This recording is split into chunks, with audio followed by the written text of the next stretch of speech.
Independent thinking is such an important skill today that without it, we might end up being puppets. But most people I have spoken with often suggest that their thinking follows certain principles or frameworks. One interesting thing about frameworks is that sometimes they can be severely limiting or highly directional. So, what is thinking? Are there different ways to think? And how do others do it? Welcome to the third episode of the series, How to Think, the Art and Science of Thinking, where I bring you different perspectives, insights, and of course, some advice to help you get better and smarter. Now, those who think obviously think differently. What about you? Do you think? And if yes, how do you do that? You have an interesting background, especially in journalism. So I'm keen to know, what is your thinking philosophy? My philosophy for thinking is about absorbing as much as I can and then making my own decisions. And I think this is a crucial thing for journalism as well, because you cannot go into things with a preconceived idea and just go and look for evidence to back that up, because that defeats the whole point of journalism. So my philosophy is to learn all sides and then make that judgment myself. And this is so crucial, especially in today's world where information is abundant. And literally, there is an overload of information. There are so many different outlets that allow almost everyone to express themselves. But the challenge is, if we have lots of information, how do we really process it? How do you do it, Richard? I like to absorb a lot of ideas, and that means that can be a real challenge at times because you have too much in your head. So the first thing I do when I start to think about something is that I will gather all this information and then I will write it down, everything pour out, because I get very stressed when I have all these ideas. I can give you a literal example. Last night, I was thinking about my podcast. I had a whole bunch of ideas about it. I couldn't sleep. So I know exactly how to deal with this. I grab my tablet and I start just bashing it all down. And some of those ideas will be crazy. Some of those ideas will be amazing. But I just get it down because then I can sleep. And then what I'll do then the next day is I'll then go through those notes and I'll start to pull out the things that I can actually use, that I can actually action, and ditch the silly ones. So my strategy on that is, first of all, just let the brain flow. Just come up with anything, digest it, and then sift out the stuff that actually will make a difference for me, I think. A lot of times we try to do everything in our heads. Maybe we rely too much on our working memory, which I think can be a little challenging. But that's more about the processing of information in the head. What about collecting that information in the first place? And that, I think, needs a different approach. Not just different approach, but also a different mindset. And you give the example of politics. A lot of journalism these days goes into political interviews with the attitude of, this person is a bad person, how can we catch them out? But that actually defeats the whole object. But, politics matters. And when you start to actually ask people why they do things, why policies are done in a particular way, and you're prepared to listen to that, you actually find that there's a lot of nuance and a lot more interesting things going on here than your average newspaper headline or tweet will ever get across. So the first thing to that is to be open-minded and to listen. If we really want to be better thinkers, we have to have open mind. We don't necessarily need to agree with everyone's opinion, but listening is important.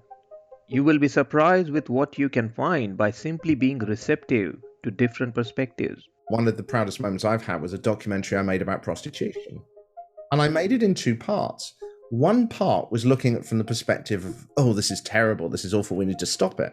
And the other one was from the perspective of how some people think it's good. And I'm talking about people in the trade, people who use it and things like that. And when you look at both sides, you find that this is not a clear-cut issue. So you have to force yourself. I think this applies to business as well. You can't go into things with a preconceived idea. You should embrace challenging your own ideas. You should listen to all those different things. And once you've done that, then you can start to condense that down into, well, what are the key themes? Now, you might be thinking, if we are gathering information about something, won't it be likely that we already have some hypothesis about it? I feel that challenge when I am putting some information together. Because if I'm still not thinking impartially, all I'm collecting is the same information that supports my thinking. Yeah. So you've got to go into this with a mindset. In a funny way, I think this goes back to my childhood. Because when I was younger, and I've always had a very creative mind, people would tell you, you like this, or you like this particular food, or you believe this. And it's like you get to that point where you go, no, I don't, you're wrong. And I've always liked that idea of challenging yourself. Because if you do that, you start asking open questions rather than going into it with a preconceived idea. Now, okay, it is impossible as a human being to not have some frame because we wouldn't exist if we didn't. But you've got to go into it and ask those questions that allow them to deliver their perspective to you. I mean, kind of a weird example here. I remember being sent out to interview one of the most racist people I've ever met. My initial thought when I heard that I was going to interview this person was, I don't want to hear what they've got to say. They're racist. They're bad. But if I'd gone into it with that attitude, would I have ever discovered anything about what they thought or why they thought it? Now, when I came out, I completely agreed with that assessment. But now I agree with that assessment because I'd listened to their logic and their frame of why they were that way. As I mentioned before, that frameworks can get limiting and highly directional. Once we pick up a framework, we simply limit our thinking to that chosen box. And if we do that, we will miss most other things. This is in fact one of the reasons why I often keep saying that people use your ignorance to sell you something, whether it is their opinion, their ideas, or some product. And media is no different. Today's journalism is, how should I put it? It is far from being objective and open-minded. That's one of the reasons why I spoke with Richard. So how is your thinking different? I started in journalism, 25 years ago, something like that. And it's changed a lot in that time. When I first joined, objectivity, or the attempt to be objective, it's almost like sort of Zen Buddhism, the idea of enlightenment. Objectivity was almost a religious principle of journalism to try and achieve. You couldn't achieve it perfectly, but you tried to. And now with the way that media has changed and the need to get an instant hit, to get a quick reaction from the audience, you've got a very different perspective now where it's about conflict, it's about debate, it's about making people feel uncomfortable, it's entertainment. So I've seen a lot of change in that. For me personally, though, I still prefer the original form of journalism, that objective approach. When we come across any new information, we might respond to that in at least 3 different ways. Either we immediately agree with it or disagree with it. But in most cases, this new information makes us more confused. So obviously the question is, how can we deal with this confusion? What are the things that we should keep in mind, and what is the best way to approach them? The first thing is, no one source will ever give you the truth.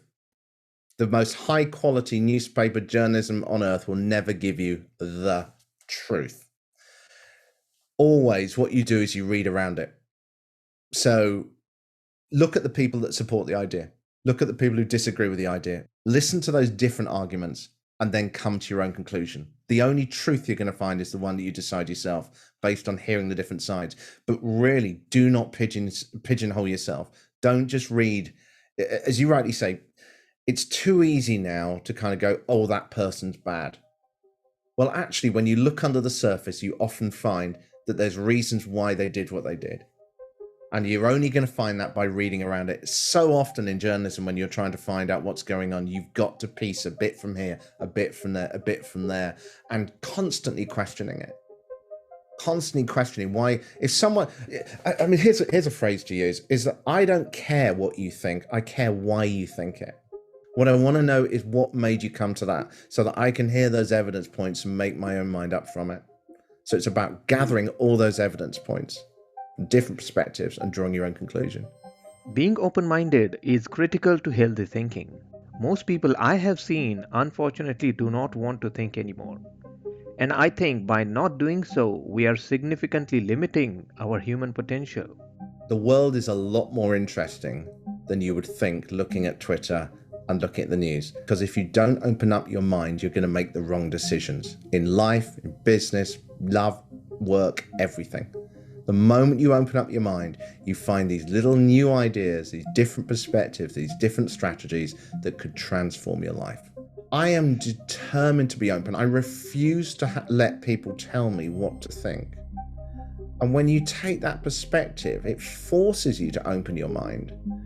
It's like a 5-year-old child. It's a stubbornness, but not a stubbornness that I'm right. It's a stubbornness to want to learn. In this world of social media and smartphone apps, everyone and everything is set to tell you what to do. And like it or not, this is not good. But if you didn't open up your mind, if you didn't question the world, if you didn't look at things, you're not going to come up with any of it. You're just literally going to go through life in an automatic autopilot. And what's the point of that? Exactly. What's the point? Without thinking, we are simply running on autopilot. It might feel more efficient, but it's not. We are not hosts of the West world. We are not androids. We are not automatons. We are humans. And if you agree with this assessment, then I'm sure you would also appreciate the importance of independent thinking. This series is my sincere attempt to help you just do that. So I'll bring you one more episode next month. Until then, keep thinking.